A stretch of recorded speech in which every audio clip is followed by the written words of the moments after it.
Hello, everyone, and welcome to the 2024 AFL Draft Night 1 recap video. Wow, 21. Well, that's what it could have been, but it was 27 selections, lots of the teams involved, some shocks, some bolters, some went a bit later than they thought, some still haven't been selected that may have been potentially around 15 or so. We had 27 selections and a few shocks, and there was a big bombshell trade at the very end. Now, I want to stress enough around this, which surrounded Matt Whitlock. He doesn't deserve the pressure on him. You would blame North Melbourne. Now, you thought I'd be starting with pick one and everything like that. Well, you're sadly mistaken.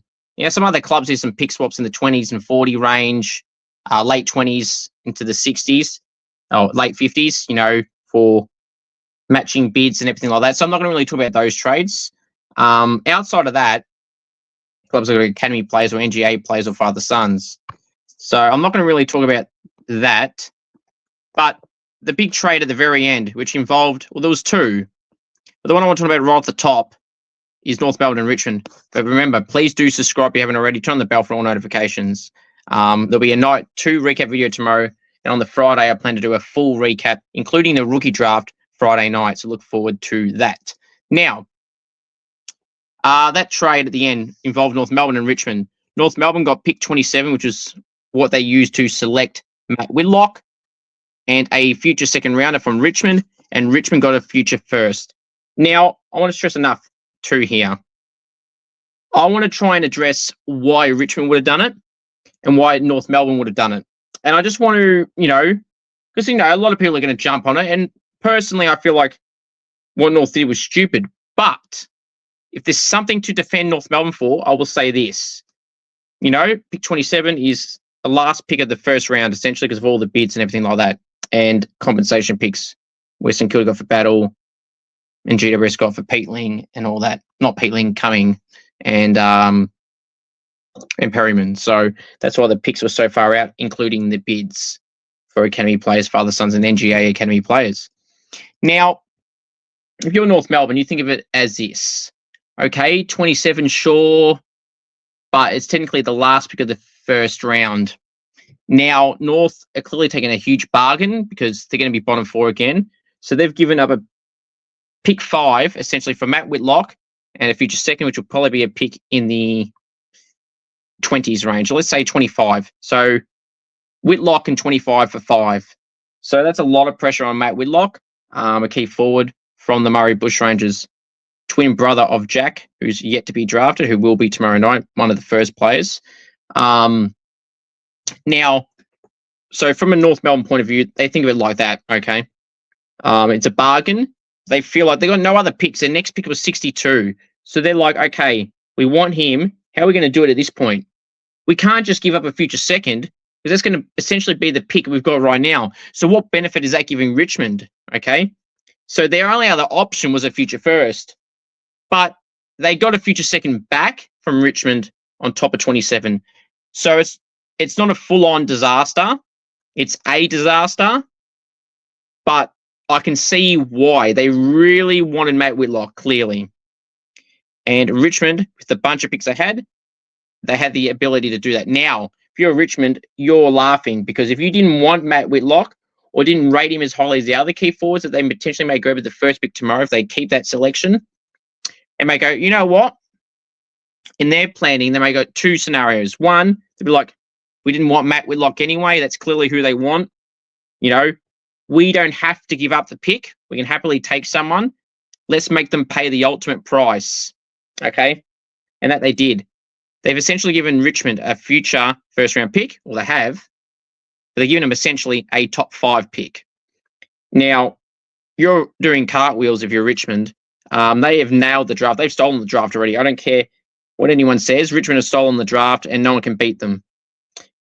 It's not because they had the bulk of selections. It's about who they picked.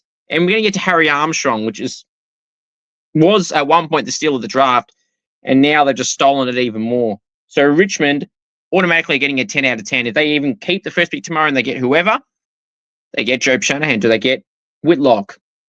Jack Whitlock? And no matter who they get, is it Christian Moraes, no matter who it is, Alex Dodson, no matter who it is, they've done really well.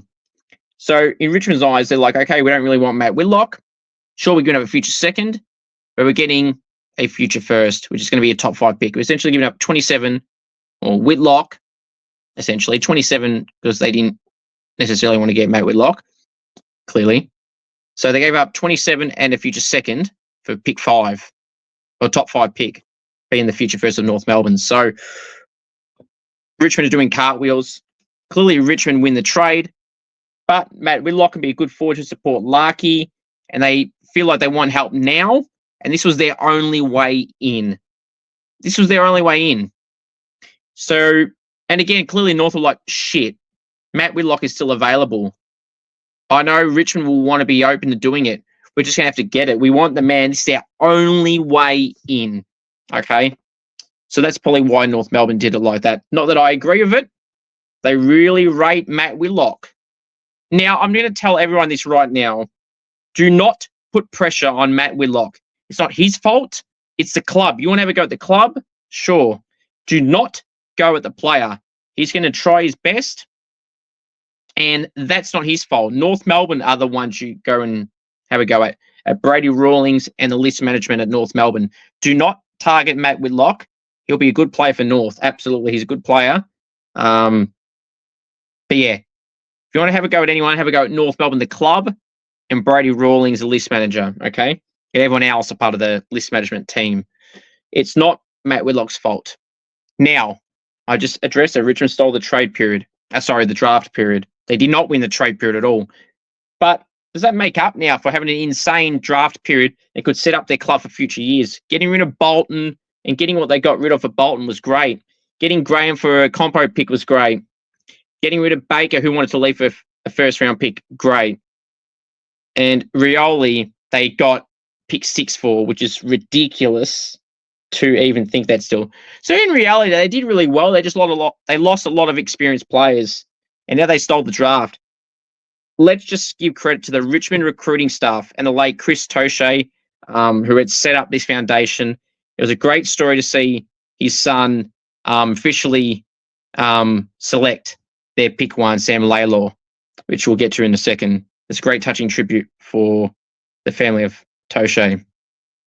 Now, so Blair Hartley as well, done great work at Richmond. The whole Richmond recruiting crew did really, really well.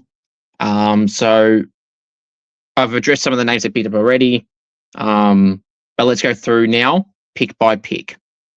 So pick 1, Richmond selected Sam Lalor. Likened to Dustin Martin, a midfielder from the Rebels, was a part of the Vic Country team, explosive, got some injury concerns recently, but that won't affect clearly Richmond selecting him as they've selected him now at pick 1. Be a great selection for Richmond. Personally, I would have looked at someone like Jagger Smith or Finn O'Sullivan, but hey, Sam Lalor at pick 1 is a great selection. Speaking of Finn O'Sullivan, pick 2, North Melbourne selected Finn O'Sullivan. Now, by the way, here is Sam Lalor, the number 1 draft pick. So pick 2, the Roos selected Finn O'Sullivan. A good midfielder, good selection from the Oakley Chargers. Didn't have his best form in the championships, to his comments as well. But, they've done really well to select him, a future star mid for them. They don't really need mids. I'm surprised they didn't go Alex Taru to some support in the key defenders stocks. The last few days it was talk it was going to be O'Sullivan or Lalor. Lalor, sorry. But, Finn O'Sullivan, they can't go wrong here. A future star midfielder for them, and he will play straight away. Well, pick 3, Carlton. Well, it's Jagger time. You got the moves like Jagger Smith. Great selection for Carlton. They traded up for a reason. In the end, they got rid of 12 and 14 for Jagger Smith, and overall looks really smart now from Carlton to get Jagger Smith. An inside mid, a running mid, play for Richmond's VFL, play for the Oakley Chargers as well with Finn O'Sullivan. Did really well throughout the year, captain of the Australian team, everything like that. AFL Academy, great player, and he will be, in my eyes, the best player in this year's draft crop. Pick 4, Adelaide selected Sid Draper from South Australia, midfielder. They get the local talent. someone they would have really wanted to get. They were deciding between Langford and Draper. They went with Sid Draper. I think that's a right call for Adelaide. Personally, I would choose Langford, but for Adelaide, when it's a 50-50 call, you go the homegrown talent, and they have with Sid Draper. Pick 5 is where the bid came for Levi Ashcroft from Melbourne, which Brisbane clearly matched. Sandy Dragons, captain, co-captain. Vic Metro star will fit right in. Will play straight away with his brother Will at the Lions, and is a great inclusion there. Everyone knows all about Levi Ashcroft. Pick 6, Melbourne selected Harvey Langford, the powerful mid-forward. I think this could be a great, great selection for Melbourne, Harvey Langford. They need that type of play that can push through the forlongs. Their forline is pretty weak, let's be real. Harvey Langford can play that Jordan De Goey type of role through the midfield and through the forward line, and Harvey will be a great addition to the Demons. Pick 7, Richmond selected Josh Smiley. Great smile on him, as you can see in his photos that the club put up tonight as well. And his reaction to being drafted. I think like this is a steal as well in terms of like maybe not where he was selected, but in terms of like selecting him over some other clubs who really would have wanted him, including St Kilda and potentially Melbourne with the next pick. So they did really well here, Richmond, with Lalor, and at this point now Josh Smiley did really well. The Saints at pick 8 selected Toby Travaglia. Now, I'd come to the realization a few days ago that this was going to happen. And, ideally I thought, we can get one of Jagger Smith, Jagger Smith or Harvey Langford or Josh Smiley. I'll be wrapped. And then it came closer. It could have been Sid Draper had Adelaide chose Langford. And that didn't happen. And then officially in that moment, once I saw Adelaide picked up Sid Draper, I'm like, okay, it's going to be Travaglia. And you know what? I'm happy with it.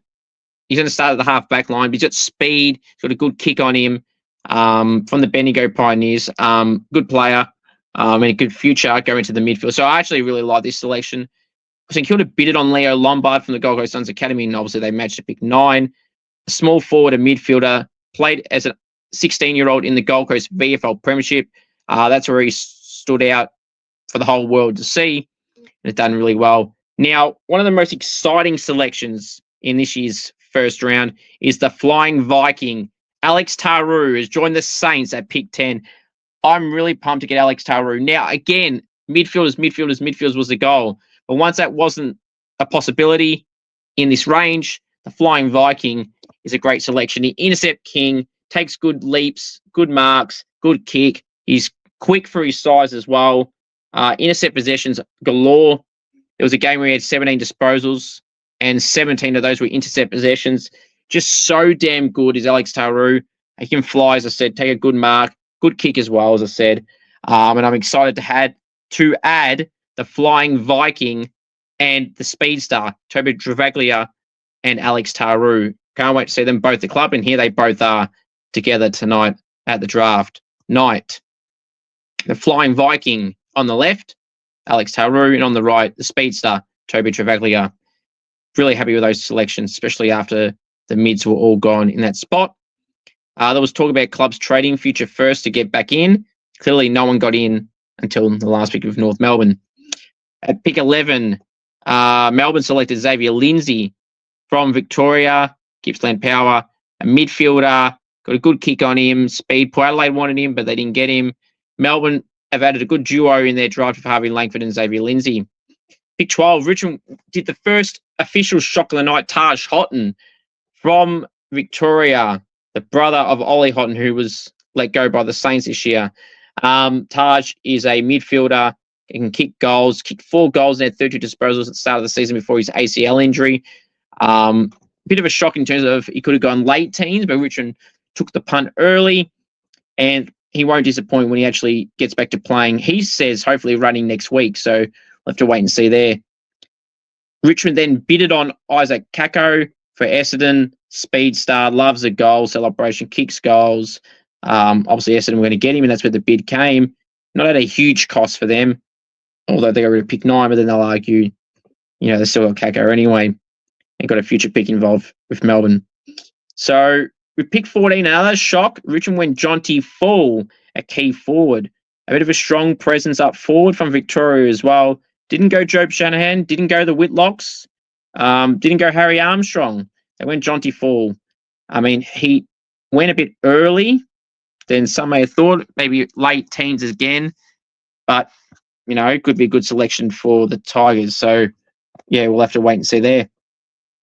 Pick 15, Poilay went and Joe Berry. Now, there's a trade Poilay did before this pick that I want to bring up, because that was West Coast pick. Poilay brought in pick 15, which was Joe Berry, and West Coast got 16 and 45. Now, people are arguing, going, oh, well, West Coast, you're going to give up Bo Allen again for essentially the third time. Well, clearly West Coast thought who Poilay wanted, and they're like, they're not wanting Bo Allen, so we might also slide back, and we got pick 45 in return on top of the pick after our original pick. So why not? So West Coast won that trade because they got Bo Allen with the next pick. But Joe Berry, though, for Poilay, small forward from Victoria, kicks goals, be a really good addition to the Port forward line, especially after they delisted a fair few of the guys. But that'll be a really, really good selection for the Power. I like that move. The trade, though, is a bit questionable because West Coast weren't going to take Joe Berry. They were clearly going to take Bo Allen. It's a bit of a strange move to give out 45 for nothing, essentially, but Joe Berry's a great selection. Next selection with the West Coast was pick 16. It was Bo Allen, the WA mid. Oh, how they're laughing right now. Everyone criticised them for giving up pick 3. And in the end, Bo Allen could have gone as far as pick 7 or 8 at St Kilda. So they get him at 16. They're really happy. They get their man. They got future picks in with pick 3. So they got Bo Allen, a man they would have loved to get. They would have been shocked that he got this far, that Richmond passed on him, that Melbourne with their second pick in particular, and then Poilay didn't take him as well. So obviously they didn't think they would, but like to get that far away. With Richmond's 2 picks, St Kilda's 2 picks even, and Melbourne's second pick. And yeah, so they're really happy to get Bo Allen. I know they'll be pumped. And that's they should. A left footer, a good midfielder, good leader, Bo Allen, and he gets to stay home. And he'll be a good selection for them. Freo went the guy West Coast were long linked to in Murphy Reid, Victorian midfielder. It'll be an interesting selection because they've got a lot of midfielders, but it doesn't hurt to have more midfielders for Freo. Pick 17, Murphy Reid. Pick 18 and 19 were to the Giants, back-to-back selections, Ollie Hannaford and Harrison Oliver. So first, Ollie Hannaford, a small forward from the Greater Western Victoria Rebels. A good selection for them. I like this selection. They have a lot of small forwards already, and Ollie will be that. The one, the hidden man, they say they kicked 5 goals late in the season, and then everyone knew who he was. Harrison Oliver, a half-back, a left footer from the Sandy Dragons, got a good kick on him. Seeing some highlights tonight. Got a good kick on him. Left footer. You can never not have enough left footers, and he is an interesting selection. I feel like they could have got him at their next selection, but their next selection was just as a surprise as Harrison Oliver. We're not really surprised that Harrison Oliver went at this selection because the talk was. I feel like he could have been available at their next selection, which is at 24, which we'll get to shortly. Pick 20, this was no surprise once the cards went this way. Cooper Hines went with pick 20 to the Western Bulldogs, another midfielder, a powerful midfielder forward from the Dandenong Stingrays. I'm not surprised that he has got to the Bulldogs here. Pick 21, Richmond went Luke Trainer. Again, didn't go a Whitlock or a Job Shanahan. Luke Trainer, the intercept defender, tall defender, had a few concussion issues this year. But his talents are shown if his intercept play in the backline and marking. Will be a handy addition to Richmond's backline. Now, pick 22, I'll say this a few times about the steal of the draft. Well, at this point in time, Jesse Totoli for the Swans at pick 22, small forward from Victoria, was a great steal. Sydney make a premiership. Sorry, not win a premiership. They make the grand final, and they get a guy who could have gone as far as early as pick 12. So, great steal for the Swans and a great pickup. The stealing kept continuing. Pick 23, Richmond stole from everyone, Harry Armstrong, who was linked as early as a few weeks ago at St Kilda's pick 7 and 8, Melbourne's 5 and 9. And then, the talk felt like he was going to slide down, but no later than Adelaide and West Coast selections. That was at 15 and 16. And to go at 23 at Richmond's is an absolute steal. That is now officially the steal of this draft period. Harry Armstrong at pick 23. I rated him very highly in my draft power rankings in the top 10 range. So as the best key forward in the game this year in the draft. Steele, Harry Armstrong, left footer, strong, can kick goals, can move around the ground. Great selection for the Tigers. They nailed it. The big shock of the night from the Giants at pick 24 was Cody Angove from WA. A bit of a bolter. His name was mentioned to be drafted, but really early. One of those medium-sized forwards. An interesting selection for the Giants, but we'll see how Cody goes at the Giants. Pick 25, Brisbane had a bid on from Sydney for Sam Marshall. In the end, it got done. Looked a bit nerve-wracking at first, but I knew it was going to be matched. Obviously, Brisbane were trying to get points and everything and worrying about that and getting it approved from the AFL. Sam Marshall at pick 25 to the Brisbane Lions, a midfielder. Upon the San Diego Dragons will go up and join that Brisbane Lions stacked midfield, play VFL a little bit, or maybe play out par forward line as well. Pick 26, the Swans selected Ned Bowman from SA, a taller type, well, not tall, but like a medium size, can play up forward and into the midfield. Interesting selection there. And I addressed this before, but pick 27, the last pick of tonight's draft, with North Melbourne, Matt Whitlock, after Richmond traded it out. You know, a key forward. Matt's going to have a lot of pressure on him, but he shouldn't. It's the club. Matt Whitlock will be a great selection for them. Now, some names that haven't been brought up yet. Some names to keep an eye on. Richmond will have the first pick tomorrow night. Then off the top of my head, the Bulldogs from West Coast, Sydney and St Kilda are the next clubs that have the picks. So there's a recap there of the selections there. You can read that on the screen. Richmond, Sam Lalor, Josh Smiley, Taj Houghton, Jonty Fall, Luke Trainer, and Harry Armstrong. I'm really excited for Richmond in particular for Smiley, Armstrong, and Lalor. And then to add Houghton, Trainer, and Fall. Some good selections. I'll currently have pick 1 of night 2.